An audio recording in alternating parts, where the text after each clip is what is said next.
You know, the clergy at Temple Beth, we work very closely with each other. We collaborate all the time, but we don't necessarily share everything that we do when the other ones are not present. I mean, there's just not necessarily any reason to. Like if Rabbi Schatz is not at shul on Friday night when I give a drash, I don't download to her what I've said. When the Shabbat bulletin went out yesterday, and my source sheet went out for those people who are joining on Zoom, Rabbi Schatz clicked on my source sheet just to see what I was teaching, and by a very weird coincidence, we not only chose the same verse from Zohar Bracha, but the same commentary by Rabbi Ovadia Sforno on that verse. So who was here last week? All right, so you're going to be an expert. So Irv's going to teach this class. But there are a lot of verses in the Torah and a lot of commentary is verse, and I've done some different things with it, but it's very interesting that we're both drawn to the same commentary by Sforno. In a short little shiur, through really one verse of the Zohar HaBracha, I want to spin out two of the primary ways that our tradition understands what it means to be close to God, right?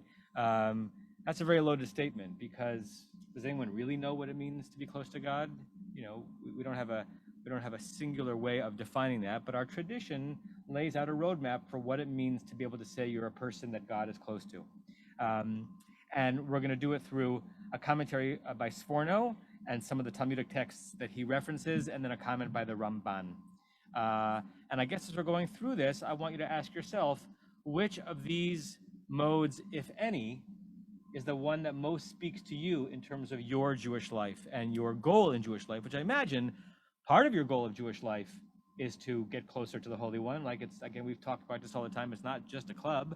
So it might be a Sisyphean task in the sense that we're never all the way at the top of the mountain. But part of the reason we're doing this is because we want to have some kind of a relationship with a spiritual realm. Which of these two modalities most speaks to you, if either? Could be none.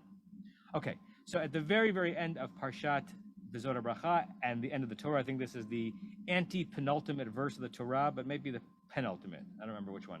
I don't know if the last verse is 11 or 12, but someone who could open the Chumash and tell me. The Torah describes Moshe in the following way. Below kam navi od b'Yisrael. No other prophet arose in Israel, Kim Moshe, like Moses. He was unique. In what way? Asher yida'o Adonai, that God Yadad, I'm going to untranslate that for a second, that God Yadad, Panim el Panim, face to face. We always have the translation problem. What do we think the word Yada means? No, right? Ani yodea in modern colloquial Hebrew means I know something. Usually has to do with a fact, right? A piece of information.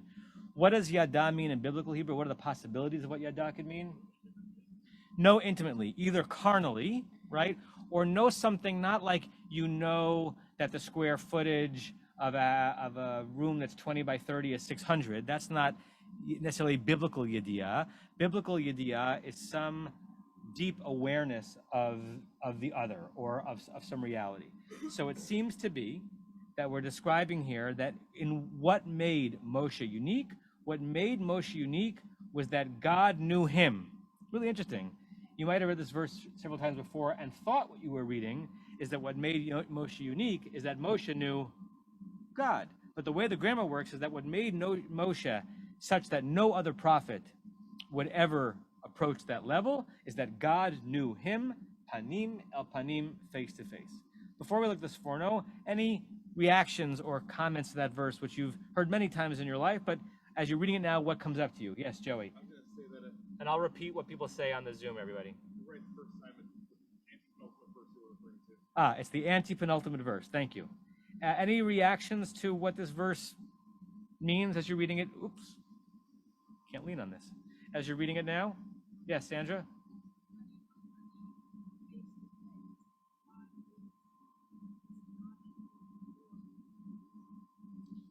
Good. So a great question to ask on this verse is, what are we supposed to do with this kind of rank anthropomorphism of describing God as having a panim?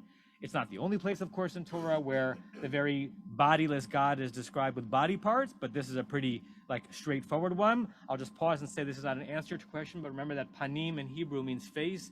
it also means like the insides of something, right? Like it's one of the great Hebrew words that means its own antonym, right? Like kedem means before and after. Kadima, moving forward. Kedem is as it was. Panim means the external, and pnima means what's on the inside. So panim al panim probably means face to face, and it's almost always translated that way, but it could also have to do with like internal reality against internal reality. Sandra again, and then Ben? Yes, there are other places where the Torah talks about panim al panim, and we'll get to that in some of the comments that we read. Ben?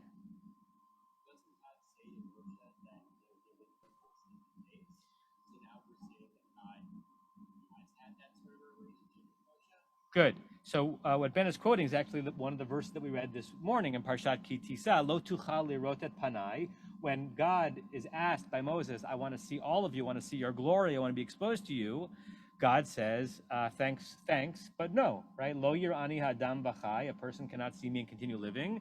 So lo tuchal lirot et panai, you can't see my face. So in the moment that Moshe requests, God says no, but now, we talk about like an Escher painting. Who's speaking this verse? Moshe, because it's Varim. So Moshe is sort of speaking this verse about him. But it's got Moshe expressing God's perspective on this relationship. And now it seems to suggest that there was a knowledge panim al panim, at least that way. At least there was panim al panim where like you could resolve that. I'm not saying it's a good resolution. That yes, Moshe could not see God's face, but God saw Moshe's face. How? Panim al panim, right face to face. So that there was an intimacy from God to Moshe. But the question is better than the answer. Anything else on the verse? Yeah, Mike, Jonah.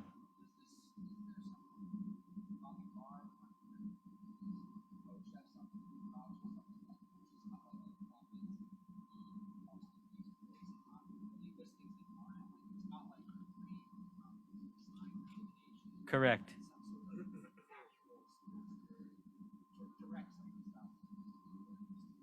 Very good. So Jonah is reminding us that in the scene when Miriam speaks poorly of Moshe and then is punished for it, God basically says to Miriam and to Aaron, like whatever you are, you don't rise to the level of your brother.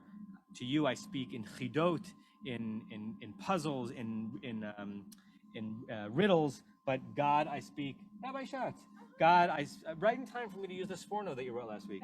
God, Moshe, I speak face to face. So we're being reminded of that in this verse. Okay. The question that I want to deal with is what is the content or the specificity of the uniqueness that Moshe attained with God, and which of those might be a model for us? Okay. So first, the sforno. Sforno, Italian commentator, 16th century. On the phrase "Lokam Navi Od B'Yisrael K'Moshe," that there was no one else like Moshe. By the way, some of you may know that this phrase, that no one else like Moshe, became prominent again in the life of Maimonides, because I believe either on his gravestone or elsewhere it says "Mimoshe ad Moshe Lokam K'Mo Moshe," right? From Moses to Moses, because Maimonides' first name was Moses, Rabbi Moshe ben Maimon.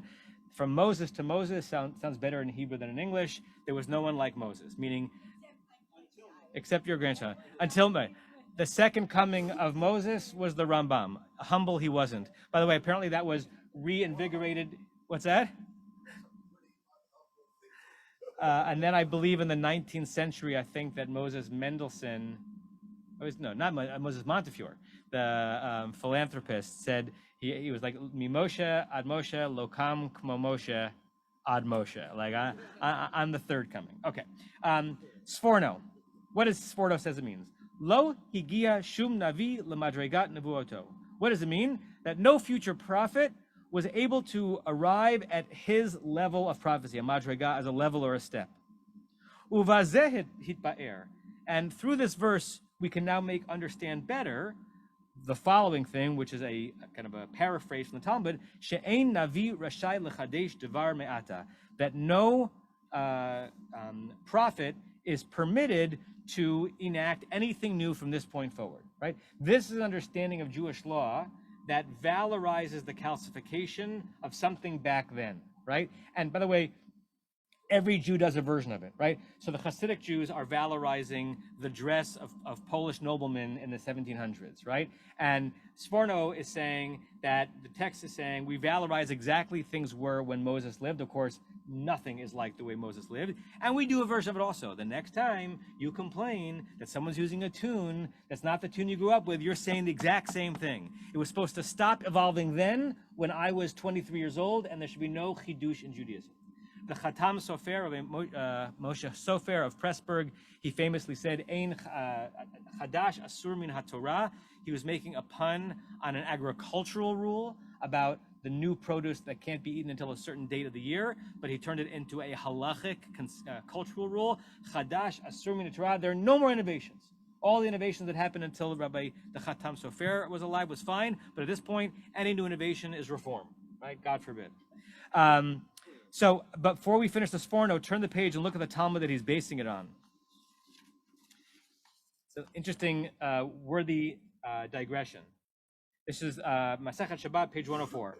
Damar Rav Chisda. Rav Chisda said, Mem v'samech, that's how you write the letters, Mem and Samech. Mem v'samech shebaluchot b'neis hayu omdim. The Mem and the Samech in the actual Luchot Habri, what are they called? Tablets, thank you. We're standing in a miracle. Anyone have any sense what that means? They don't have legs. Say more.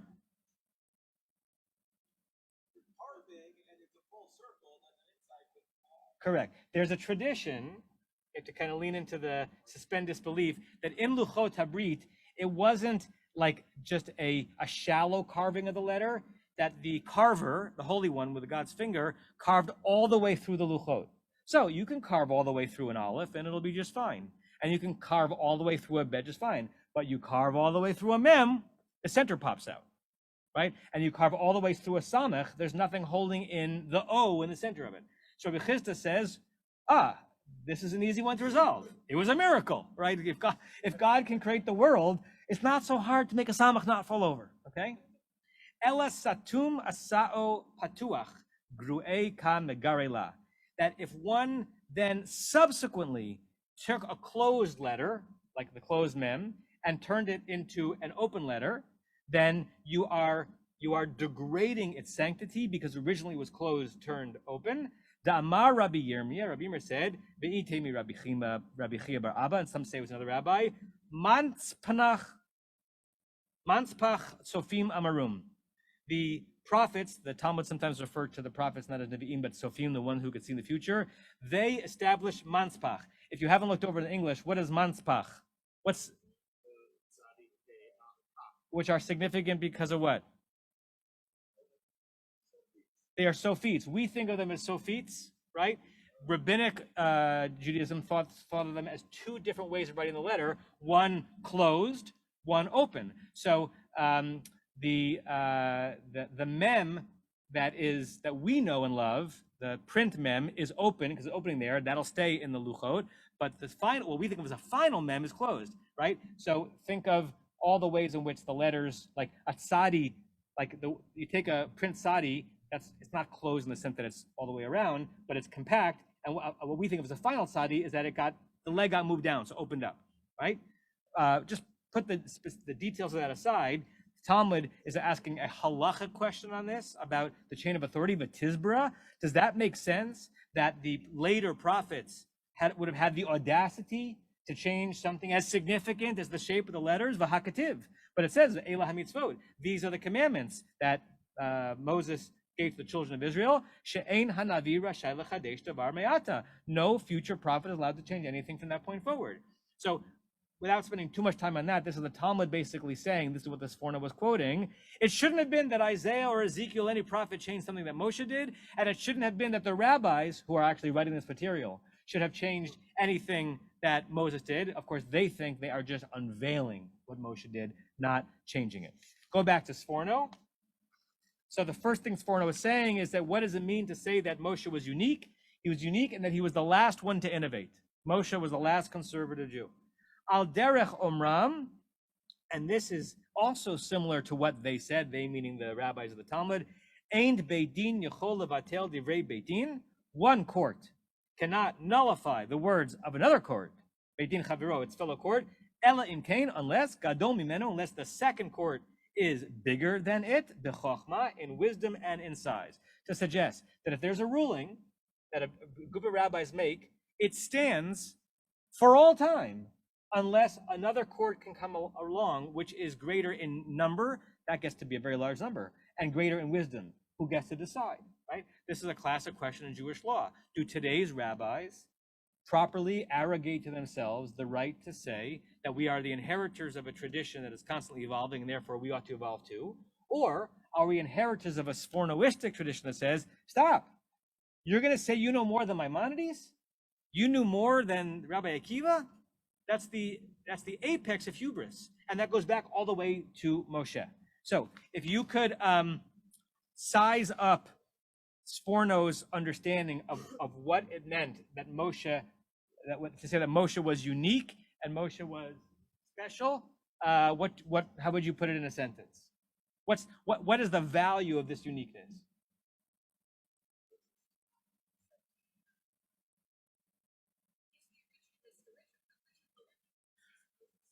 He's closest to God, and the reason why it's significant is for legal authority, right? This is not a pastoral, emotional text. This is a legal text. This is saying, in what way does the Zod Bracha mean, V'lo kam navi od b'Yisrael k'Moshe? There will never be a greater legal authority than Moshe, and all of you people who think that you know something, you're nachschleppers, you know nothing, which means tread very, very carefully on the tradition, or with the tradition, because when you do it with a little bit too much chutzpah, you are undermining this verse from Parshat Varim, right?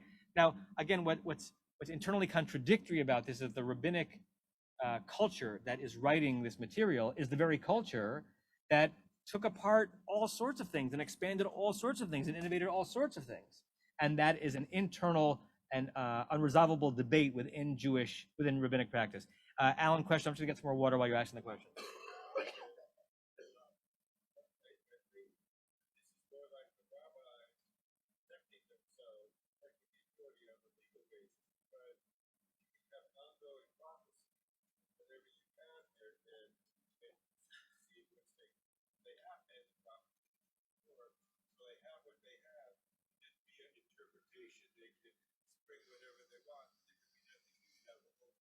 Yeah. So what Alan's saying is there's something internally reinforcing about this, that the rabbis of any generation that say, remember, we're not supposed to innovate, are actually protecting their individual rulings, right? Stevie? I don't read it that way because if you hear about other prophets, it's not about something. I think they're saying that, like, if you're going to source something, it has to be sourced from Chumash, right? You can't quote, right, Mishlei, right? You can't quote, right, Shmuel in order to, like, create a halacha, right? Like, maybe the first. Are all in Chumash. That's where it stops. What Stevie's saying is he reads it a little bit differently. I'm just repeating it for people on Zoom, that maybe what the Sforno is saying is that you don't bring a verse from Isaiah or Mishlei to override a verse from Torah. Maybe the first thing that the Sforno says, but the Ein Beit Din Yachol Levatel Divrei Beit Din, that's basically saying, like, be very, very careful when you claim that you have the authority to overrule something that came before you. Okay, because I want to do that part two, and we're running out of time. Let's go to. Oh yeah, so I brought you I was going to bring you the text from Masechet Megillah, which is where we get this notion that one Beit Din cannot uproot the precedents of a previous Beit Din unless they're bigger than them in number and wisdom. You can look at that on your own, but I want to make sure we get to the Ramban because that's the counterpoint. Okay, Ramban, Spanish commentator, lived in the 13th century, so 200 years or so before the Sforno. So this idea precedes the one that we just read, but I wanted to bring the Sforno one first. The Yitachen, it makes sense. We're on the third page of the document. Ki va'avor sheshnei anashim hamitraim panim al panim. You got two people who see one another, panim al panim, borrowing the phrase from a verse. Nodaim zelazeh b'riyah hahi. They get to know each other. If you go up really close and you stare at someone, or the panim al panim from the perspective of seeing someone's internal self, you're going to be known to the other. Amar, when the verse said, Yida'o Adonai panim al panim, that God knew him face to face, and remember what we discussed, what does the verse not say took place? That who didn't know whom? Did not say that Moshe knew God face to face. The Ramban picks up on that and says, Ki lo ratzah lahazkir, the text did not want to mention, Sheyada'o Moshe came, that Moses knew God that way, lichvod shel mala. It would almost be like a diminution of God to suggest that Moshe knew God as well as God knew Moshe, going back to something that Ben said before, right? In fact, Moshe asked for that permission and God said no. So the first thing the Ramban deals with is that it seemed to be one-sided, and it's almost as if the Ramban is saying what it meant was that they knew each other panim panim, but the Torah didn't want to mention it because that would be a dishonor to God. Al titma, don't be so surprised b'mesha amar b'shevach Moshe, about that which it said in praise of Moshe, asher yida'o Adonai panim al panim. Don't be surprised that it described Moshe as being known by God face to face. Ve'amar, and it says elsewhere in the book of Exodus. Sorry, Zoomers, we have a loud helicopter or something. Sounds like a plane. V'diber Adonai el Moshe panim al panim, that it says in the very verses that we from Parshat Kiti, so we actually didn't read those verses today, but it's in that section that God spoke to Moses panim al panim. And the al tithma, don't be surprised, he hasn't resolved that phrase yet. Don't be surprised that even though it said more than once regarding Moshe that he knew God panim al panim, uvachol Yisrael, and regarding all of the Jewish people, nemar gamkein, it also says regarding Israel that God spoke to them panim al panim, where? Panim befanim deber Hashem imachem. In the 5th chapter of Darim, it says that God spoke to all of you, plural, Israel, face to face. Don't be surprised. And what he means by don't be surprised is, if the verse that we're dealing with is showing Moshe's uniqueness, then don't be so surprised that it also describes all of Israel being able to speak to God face to face. Why should you not be surprised? Kisham be'er mitoch ha'esh. In the moments that all of Israel spoke to God face to face, it was mitoch ha'esh. It was out of the fire. It was mediated. They were close. They got pretty darn close. But there was some other medium that was getting in the way. Lomar, to say, shesham'u kolo, they heard God's voice, mitoch ha'esh, from the fire, bilvad, velo ra'u ha'panim. They didn't see God's face, right? So even though it says panim al panim, he's resolving it. There, what it means is they got pretty close, but not like Moshe. V'al derech ha'emet, when the Ramban quotes derech ha'emet, he's referring to Kabbalah. Interesting. It doesn't mean, he's not just saying colloquially, and truly, that's his way of dipping into Kabbalistic sources. And by way of the truth, sheyada'o Hashem panim al panim, in what way did God know Moshe face to face? Live dov kabo, to embrace him, to cling to him, to be close to him. Be'et shetavo haruach b'Moshe Rabbeinu. What does it mean to be known by God face to face? That any time Moshe said, I want to conjure God right in front of me to have an intimate conversation, poof, God was there. God could be beckoned by Moshe, beckoned for a moment of spiritual, revelation. That indeed was the case at the time of the giving of Torah for all of Israel. But in that situation, the rest of the people only achieved what God was all about through the voice coming from the fire. But any time that Moshe wanted to be in a prophetic moment, it was like the giving of the Torah. What was special about Moshe? Very different than Sforno. Not that Moshe could proclaim a law and it would stand forever, and you would shudder at the possibility of possibly innovating it. What was unique about Moshe? Every time Moshe davened, as it were, it was like Sinai. Every time Moshe wanted to be in the presence of God, God's presence descended upon the mountain, and it was like revelation again. The Sha'ar Nevi'im, the other prophets, they're pretty good. Hayta alehem yad Hashem v'havein zeh. For the other prophets had maybe the hand of God on them, meaning they had some kind of a positive thing, but not like Moshe. Two very different modalities understanding Moshe's uniqueness. On the one hand, he's the lawgiver, and don't you dare abrogate it.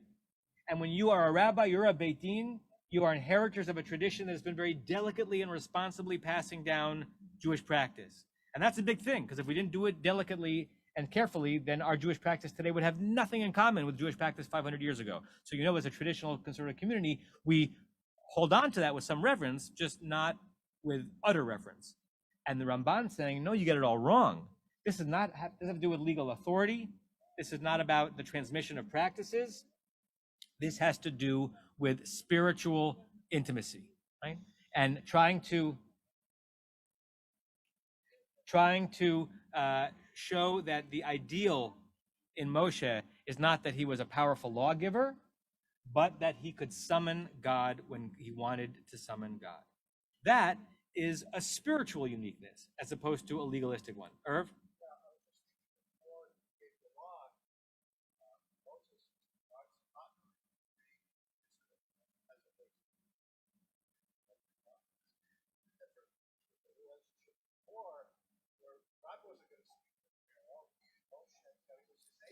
Yeah. Well, right. And just in terms of the narrative, Moshe has an experience with God according to the Torah no one else has. But the question is, what is Moshe's legacy as unique, and which of those do we want to hold up as a model? And maybe it's both. Maybe we want to hold up as a model the notion of being able to help define Jewish practice for generations to come, holding on to Moshe's coattails and hoping that those who come after us will not do such damage and change to it. That's one way of preserving Judaism. What's another way of preserving Judaism? Raising children who believe that when they stand to pray, something's happening. That when they say Baruch Atah Hashem, it may not be a magical incantation, but it's not a nothing, and they can kind of aspire to a mosaic spiritual presence where no matter where they are, Mount Sinai is within reach. Okay? So we're about to daven Mar, Resei Birkat Hamazon. Are we going to feel it perfunctorily, or might we try to step into the shoes of Moses, the way the Ramban defines him and says, maybe God is present and we can beckon God as well.